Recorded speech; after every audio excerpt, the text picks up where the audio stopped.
မိတ်ဆွေများအားလုံးပဲမင်္ဂလာပါ AI Learning မြန်မာနဲ့ပြန်လည်ကြိုဆိုလိုက်ပါတယ်ဒီဗီဒီယိုထဲမှာတော့ Facebook ကနေ sponsor ပေးထားပြီးတော့ Open Source Music Generator ခုဖြစ်တဲ့စာသားတွေကိုရိုက်ထည့်လိုက်အောင်နဲ့ကိုလိုချင်တဲ့ music တန်တွေကိုထုတ်ပေးနိုင်တဲ့ AI နဲ့စာသားတွေကိုရိုက်ထည့်လိုက်တာနဲ့အဲ့ဒီစာသားတွေအတိုင်းတခြင်းပြန်ဆိုပေးနိုင်တဲ့ AI တို့ရဲ့အသုံးပြုနည်းတွေကိုပြောပြပေးသွားပါမယ်ပထမဆုံးကျွန်တော်တို့ရိုက်ထည့်လိုက်တဲ့စာသားတွေအတိုင်းတခြင်းတန်စင်တွေပြန်ထုတ်ပေးနိုင်ဖို့အတွက် hackingface.co/space/facebook/musicgen ဆိုတဲ့ website ကိုအရင်ဆုံးသွားရမှာဖြစ်ပါတယ်အဲ့ဒီ website ရဲ့လိပ်စာကိုကျွန်တော်ဗီဒီယိုရဲ့ description မှာလည်းထည့်ပေးထားပါမယ်ဒီ website ကိုရောက်ပြီဆိုရင်တော့ကျွန်တော်တို့က login တွေ sign up တွေလုပ်စရာမလိုဘဲနဲ့ describe your music ဆိုတဲ့နေရာလေးမှာကိုလိုချင်တဲ့ music ကိုစာရိုက်ထည့်ပေးရမှာဖြစ်ပါတယ်ကျွန်တော်ကတော့ဒီမှာ heavy rock ဆိုပြီးတော့ရိုက်ထည့်ပြီးတော့ generate လုပ်ကြည့်လိုက်ပါမယ်မိတ်ဆွေတို့ကဒီ drop audio here ဆိုတဲ့နေရာမှာသွားပြီးတော့လေကိုလိုချင်တဲ့ melody တစ်ခုခုကိုသူ့ကိုဥပမာပြပေးလို့ရပါတယ်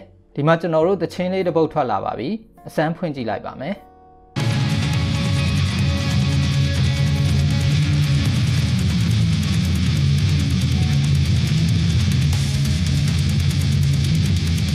နောက်ပြီးတော့ကျွန်တော်တို့ကဒီစာသားတွေနေရာမှာလည်းအောက်မှာသူနမူနာပေးထားတဲ့စာသားတွေကိုရွေးပြီးတော့လည်းသချင်းတွေထုတ်ခိုင်းလို့ရပါတယ်ကျွန်တော်ဒီ heavy drum ပါတဲ့စာသားလေးပေါ်မှာ click နှိပ်ပြီးတော့စမ်းကြည့်လိုက်ပါမယ်ကျွန်တော် click နှိပ်လိုက်တာနဲ့သူက describe your music နေရာမှာအဲ့ဒီစာသားတွေကို auto ရေးပေးသွားပါတယ်ပြီးတော့အလဲမှာလည်း melody လေးတစ်ခုကိုတစ်ခါတည်းနမူနာပြပေးထားပါတယ်ဒီ melody လေးကဘယ်လိုနေလဲဆိုတာအရင်ဆုံးဖွင့်ကြည့်လိုက်ပါမယ်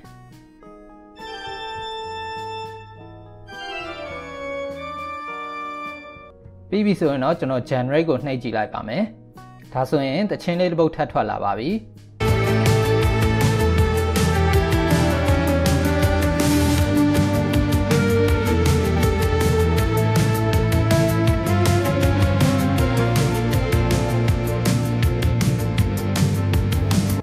ကျွန်တော်တို့ကဒီနေရာမှာလဲကိုလိုချင်သလိုစာသားတွေကိုတွားပြီးတော့ပြောင်းရေးပေးလို့ရပါတယ်ကျွန်တော်ဒီ pop sound ဆိုတဲ့နေရာလေးမှာ DJ sound ဆိုပြောင်းပြီးတော့ generate ထပ်လုပ်ကြည့်လိုက်ပါမယ်ပြီးရင်ကျွန်တော်ဖွင့်ကြည့်လိုက်ပါမယ်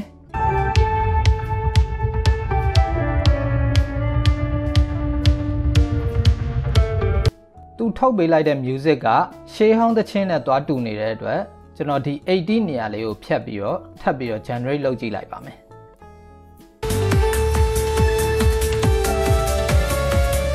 ဒီဗီဒီယိုထဲမှာတော့မိတ်ဆွေတို့အသုံးပြုရတာအဆင်ပြေအောင်နမူနာပြပေးတာဖြစ်တဲ့အတွက် perfect ဖြစ်အောင် generate တွေကိုထပ်ပြီးတော့လုံးမကြည့်တော့ပါဘူးမိတ်ဆွေတို့ကိုယ်တိုင် generate လုပ်ကြည့်တဲ့အခါကျရင်ကိုလိုချင်တဲ့ music မရမချင်းဒီ generate ကိုထပ်ပြီးတော့နှိပ်ပြီးတော့သူ့ကိုသချင်းတွေထပ်ပြီးတော့ဖန်တီးခိုင်းလို့လည်းရပါတယ်သူထုတ်ပေးလိုက်တဲ့သချင်းတွေကို download ဆွဲခြင်းရင်တော့ဒီနားမှာ download sign လေးရှိပါတယ်အဲ့ဒီ download sign လေးကိုနှိပ်ပြီးတော့သချင်းတွေကို download ဆွဲလို့ရပါတယ်ဒီ website ကတော့တခြင်းတွေကို generate လုပ်တဲ့နေရာမှာအများဆုံး15စက္ကန့်အထိပဲ generate လုပ်ပေးတာဖြစ်ပါတယ်။ဒါကြောင့်မလို့ကျွန်တော်တို့လိုချင်တဲ့ minute အတိုင်းတခြင်းတွေရလာအောင်လို့ဘယ်လိုလုပ်ရမလဲဆိုတာဆက်ပြောပြပေးသွားပါမယ်။ကိုလိုချင်တဲ့လောက် minute အတိုင်းတခြင်းတွေထွက်လာဖို့ဆိုရင်တော့ကျွန်တော်တို့က media.io/remix-sound.html ဆိုတဲ့ website ကိုထပ်သွားပေးရမှာဖြစ်ပါတယ်။ကျွန်တော်အဲ့ website ရဲ့ link ကိုလည်း video ရဲ့ description မှာထည့်ပေးထားပါမယ်။ဒီ website မှာတော့ကျွန်တော်တို့ account တစ်ခုဖွင့်ဖို့အတွက်ညာဘက်အပေါ်တောင်းမှာရှိတဲ့ sign up for free ကိုတစ်ချက်နှိပ်လိုက်ပါမယ်။ထုံးစံအတိုင်းသူကလည်း Google, Facebook, Twitter, Apple ကိုကြိုက်တဲ့ email address တစ်ခုခုအဲ့ဒါတွေနဲ့ create လုပ်လို့ရပါတယ်။ကျွန်တော်ဒီမှာ email address တစ်ခုကိုသုံးပြီးတော့ create လုပ်လိုက်ပါမယ်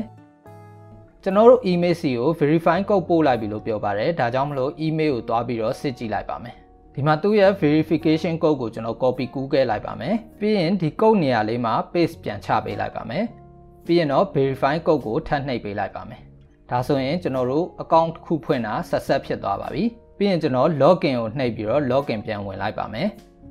ဒါဆိုရင်တော့ကျွန်တော်တို့တခြင်းတွေကို remix စလုပ်လို့ရပါပြီဘယ်ဘက်ချမ်းမှာရှိတဲ့ mix sound now ဆိုတာလေးကိုတစ်ချက်နှိပ်လိုက်ပါမယ်ပြီးရင်တော့ဒီ choose file ဆိုတဲ့နေရာလေးမှာနှိပ်ပြီးတော့ကျွန်တော်စောစောက down ခဲ့တဲ့ music တစ်ခုကို upload လုပ်ပေးလိုက်ပါမယ်ပြီးရင်တော့ဘယ်ဘက်ချမ်းမှာကျွန်တော်တို့ကဒီ music ရဲ့ duration သွားရွေးပေးလို့ရပါတယ်အဲ့ဒီမှာကိုလိုချင်တဲ့ minute ကိုရိုက်ထည့်လိုက်အောင်ပါပဲကျွန်တော်ဒီ15စက္ကန့်စာရှိတဲ့ music file လေးကို3မိနစ်နဲ့30စက္ကန့်အနေနဲ့ပြောင်းကြည့်လိုက်ပါမယ်